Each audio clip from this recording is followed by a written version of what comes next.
هذا يا جماعة احنا جبنا هذا سمك، نفسه في السمك البكلاي. سمك عامل عرض. السلام عليكم ورحمة الله وبركاته. كيف حالكم اخواني واخواتي؟ اليوم الله رزقنا وجبنا سمك لحمادة وعمل لنا هي عرس. جبنا يا حمادة؟ سمك. تحبوا انت السمك؟ قول لهم شكرا. شكرا. وهيعمل لكم لايك حمادة فرحان بالسمك. وخليكم معنا نورجيكم كيف ام حسن حتعمل لنا السمك اليوم وتقلي لنا اياه وناكل وجبة سمك. هي أول مرة بناكلها يمكن من سنتين، من يقارب سنتين. من أول ما جبناش ولا مرة سمك. فشكرا، قول شكرا للخالة سهيلة. كيف حالك؟ خاله سهيلة. خالته. نسيت. قول نسيت. كيف حالك خالته كيف حالك عمته سوريا؟ سهيلة. عمته سهيلة. طيب وقول له وشكرا. طعمية يابا. لا هذا طميني. يلا قول شكرا لخالته سهيلة. شكرا لعمته سوريا.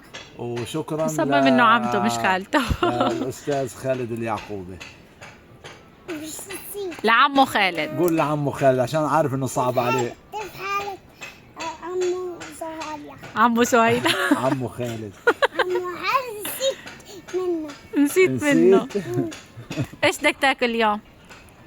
بدأت سمك. سمك. جبنا السمك عشان خاطر حمادة. مبسوط انه أنا بحب يزيد، بحب شيء كبير. ما هو ده بنقصه. بنقصه ما احنا بنقصه. وعشان شافوا عند سيدو صغير فبقول بده بنقصه. صغير. عرفت كيف؟ عرفت. عرفت يعني؟ يلا ماشي. خليكم معنا وشوفوا كيف طريقتنا لعمايل السمك. هذا الدشر. بدنا ندشله. يلا هات السكينة وتعال نقشره. يلا هات سكينة خلينا. دينوت لا بتقع نزله. اليوم ام حسن حكمت علينا احنا ننظف لها السمكات، بتقول لك لازم انتم تنظفوهم عشان ساقعة والدنيا ساقعة، ايديها بتجمدوا من السمك لانه ثلج، فقالت انتم بدكم تنظفوا لي اياه، فاحنا قاعدين بننظفه. وحماده طبعا ادارة حماده هو المشرف علينا. نقول لهم حكم القوي، يعني حكم القوي خلتني انا هيك صورتي ان انا حكمت عليكم. ولانه السمكات هذول تحت اشراف الاخ حماده وعشان خاطره جبنا السمك، وان شاء الله ربنا يرزقكم جميعا ويعطيكم لما يرضيكم باذن الله. لا بس تعال، يعني احنا هنا بنتشارك بنتعاون في كل شيء. انتوا عليكم التكشير، انا علي التتبيل وتجهيز الاكل، صح ولا لا؟ عظمه هذا فحماده زي ما تقول عاملين عامل استنفار. علي اللي بحبه. بتحبه انت؟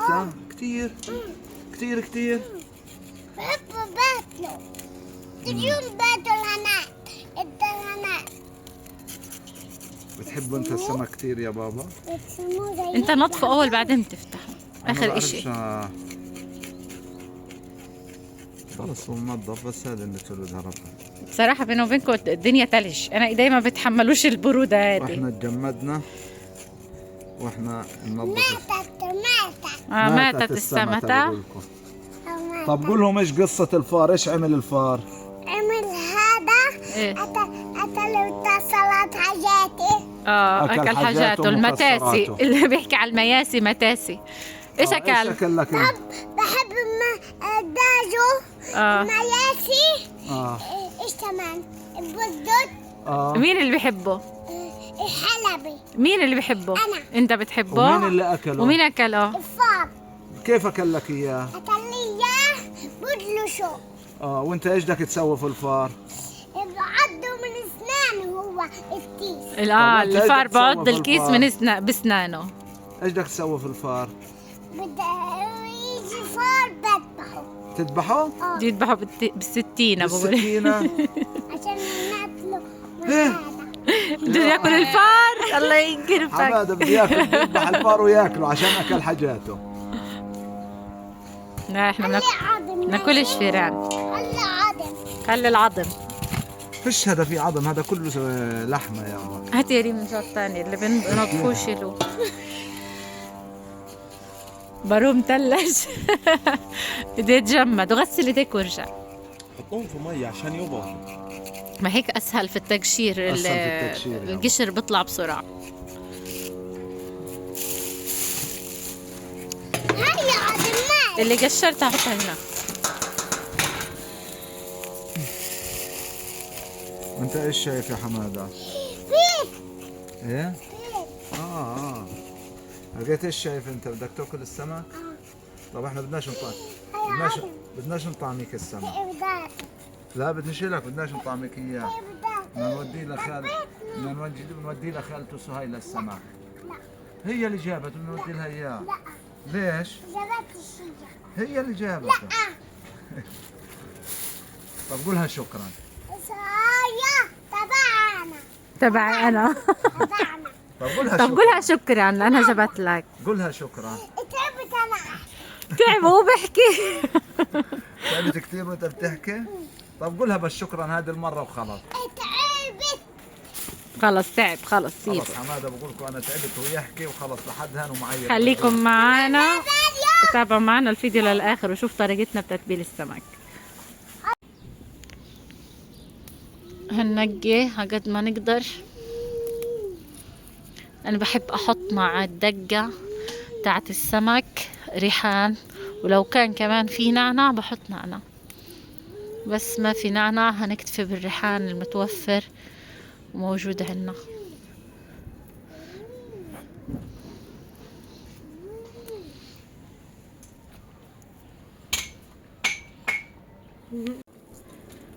هنحط الريحانات اللي نقيناهم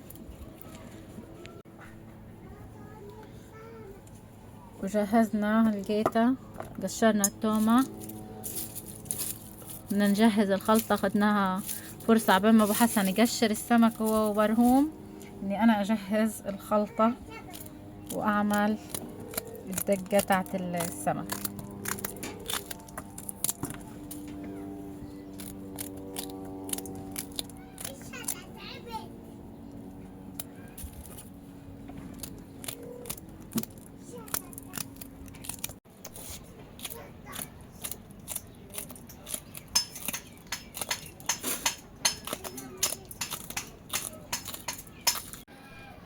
وهيك ابو حسن تقريبا خلص وغرق في قشر السمك. غرقان كل ديوه وعينا. كرمال حماده بده سمك. وانا هنا جهزت الخلطة بس بدي ادقها. ايش بتقول يا حماده؟ سامحونا يا جماعة المنظر اللي احنا عايشين فيه، يعني انتوا عارفين احنا عايشين في رمل، فطبيعي تلاقوا وين مكان رمل، فقد ما نحاول ننظف ونرتب مش زي البيت، يعني قد ما احاول امسح ونظف وارتب حواليا على الفاضي. والله يا جماعة الوضع اللي احنا فيه كتير صعب، يعني رمل وطينة ومية، وانت بتلعب في الرمل. بيلعب بالرمل زي ما انتم شايفين يا جماعة. انا لازم موضوع الدق موضوع بوجع ايدي استعين في حدا يساعد، لانه انا عندي ايدي زي ما انتم عارفين وحكينا قبل هيك، انا عندي مشكلة بايدي. يا دوبك اقدر اشتغل الشغلات البسيطة، الشغلات اللي الدقة نصها راحت برا من ورا برهوم. الشغلات اللي بتتعب ايدي ما بقدر اعملها، وعوض الله على الدقة. معلش يا جماعة طفيت الكاميرا، قتلت انا وبرهوم ورجعت تاني. طير لي نص الدقة برا، والارض قد ما كان مش نظيفة، خدناهم ورميناهم الحمد لله. يلا بعوض الله. بشويش بشويش بشويش بشويش، دخيلك بشويش. وهلقيت يا جماعة بدنا ننظف السمك ونغسله بطحين وليمون ونجهزه ونتبله بعديها. زي ما انتم شايفين نغسله من القشر وننظفه من جوا من اي شيء جواته.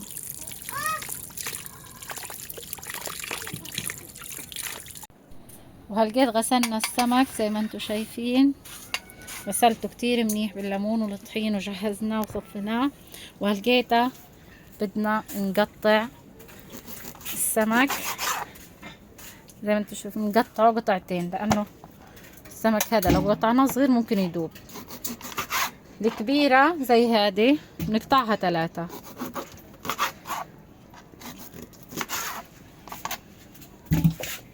اما الصغير بنقطعه قطعتين.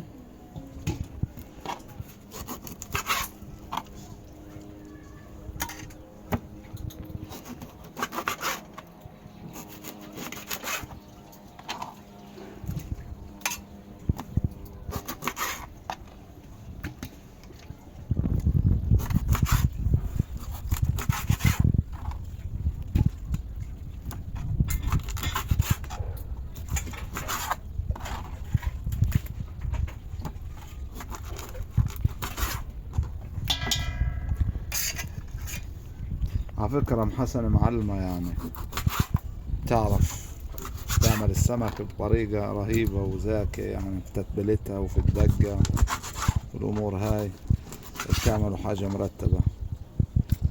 إن شاء الله ينول إعجابكم طبخات ام حسن ويسلموا ايديها.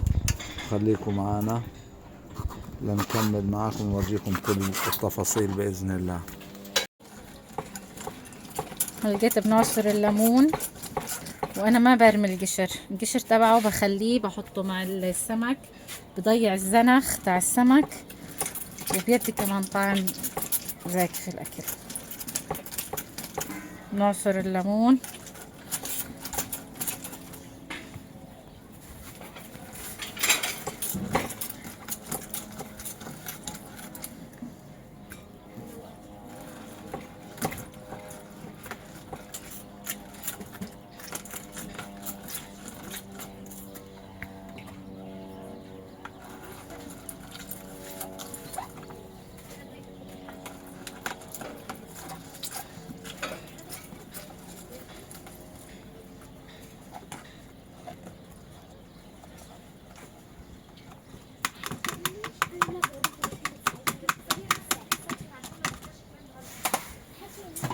زي ما انتم شايفين. بنحط نعصر ليمون كمية كبيرة، بنحط ملح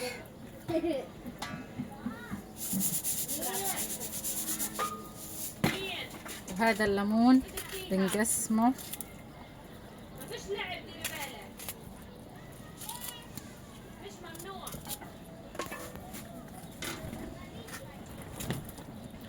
اطفي.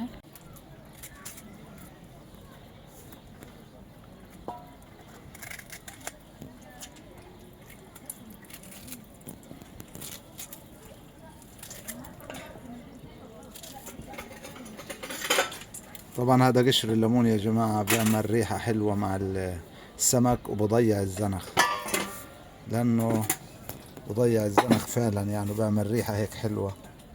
هي الدقة، هاي الدقة لقيت بدها تديرها هي عبارة عن ريحان وتومة وفلفل أخضر، ولو في نعناع بنحط كمان نعناع. والله والريحة ما بقولكوش، الريحة بتجنن يا جماعة. ريحة رهيبة. للأسف ما عندي نعناع. ده الكمون، ولقيت بحط كمون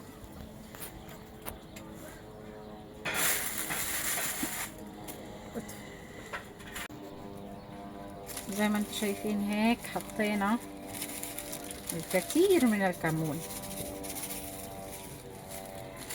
بعمل له ريحة حلوة الكمون وبعمل له نكهة مرتبة. سمك يعني كمون معروف.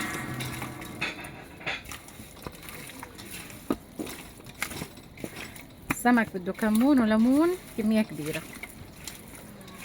طبعا نترك السمك بالتتبيلة أقل إشي نص ساعة، وبعدين بنعمله، بدنا نشويه بدنا نقليه، بدنا نعمله في صيادية، بدنا نعمله الطريقة اللي بتناسبنا بنعمله. أنا اليوم قررنا إن احنا نعمله قلي، وهذا السمك أكتر إشي زكاته يكون قلي أو صيادية، بس احنا بدنا ناكله قلي بخبز وخلص.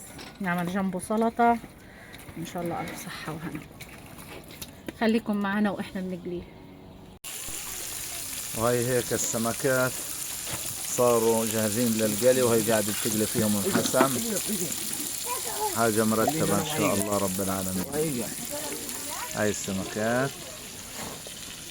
وهيهم على النار، وبرهوم بيشرف عليهم هو وحمادة. وهي حمادة، وين حمادة؟ وينك يا حمادة؟ ايش رايك يا حمادة؟ ايش بدك؟ بدها تاكل واحدة بس يستوي؟ بدك تاكل واحدة؟ تحبه انت؟ طب قولهم شكرا. ليه قسمتوه؟ ايه؟ قسمتوه؟ قسمناه عشان يصغر. وين؟ هي جوا في النار. شايفوه؟ طب خليك بعيد عن النار، خليكم معنا. هلقيت يا جماعة رح نعمل سلطة خضرة زي ما انتم شايفين. نبشر جزر وبندق فلفل مع بندورة وبقدونس وخيار. ايه متوفر عندكم خضرة قطعوها صغير وبنعملها دقة بطحينية. لقيت رح نخرط بقدونس للسلطة. رح نعمل سلطة بطحينة.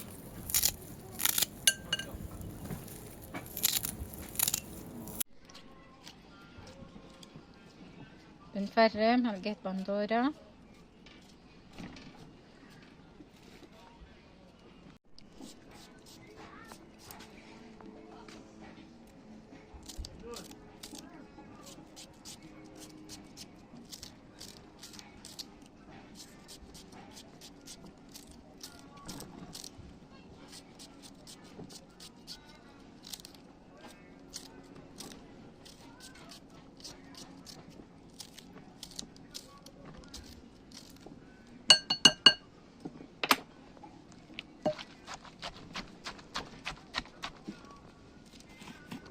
فرمنا الخيار وحبة فليفلة. لقيت رح نحط طحينية ونعصر ليمون.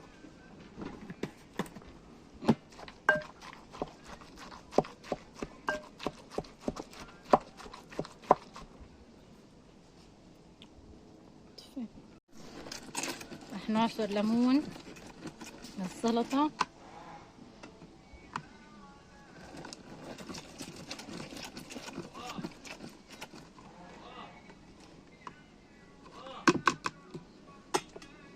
نحطها على السلطة.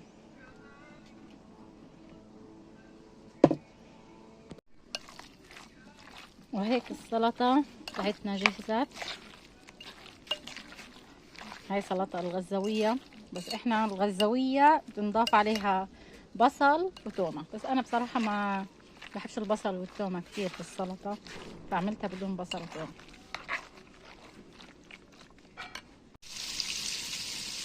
وهي يا جماعة هيك قاعدين نقلي السمك.